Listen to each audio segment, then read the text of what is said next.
Don మీడియాకు స్వాగతం. అవినీతి కమిషనర్ పై చర్యలు తీసుకోవాలి.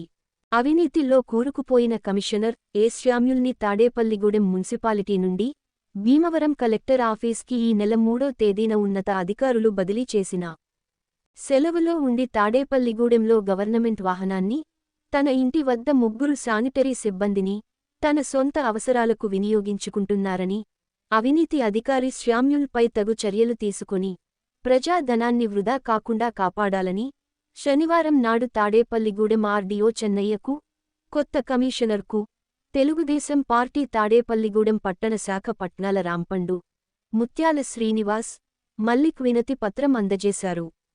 విశ్వసనీయ వార్తల సమాహారమే మన డాన్ మీడియా. మరిన్ని వార్తల కోసం మన డాన్ మీడియా ఛానల్ను సబ్స్క్రైబ్ చేయండి. మరికొందరితో చేయించండి.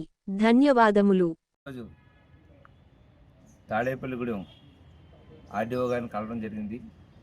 మున్సిపల్ కమిషనర్ గారైన శ్యామ్యూల్ గారిని 3వ తారీఖు మే నెల నుంచి కలెక్టర్ ఆఫీస్కి బదిలీ చేయడం జరిగింది.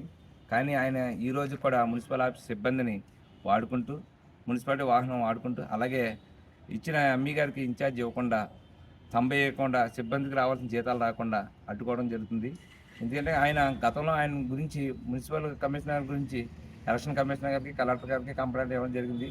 అందులో భాగంగా ఆయన 3వ తారీఖున ఇక్కడి నుంచి బదిలీ చేసి కలెక్టర్ ఆఫీస్కి పంపించడం అయింది. కానీ ఇక్కడి నుంచి మున్సిపల్ వాహనం వాడుకుంటూ, అందులో కొట్టించే డీజిల్ కూడా మున్సిపాలిటీదే కొట్టించు, ఒక అటెండర్ని, ఒక డ్రైవర్ని, ఇంటి వద్ద 2 పనులని వాడుకుంటున్న కమిషనర్ గారు. కానీ అధికారులు దుర్వినియోగం చేస్తున్నారు. ఆ విషయంపై మా పై అధికారి అయిన ఆర్డీఓ గారికి, అలాగే ఇన్ఛార్జ్ కమిషనర్ అయిన మన ఎంఈ గారిని కలవడం జరుగుతుంది.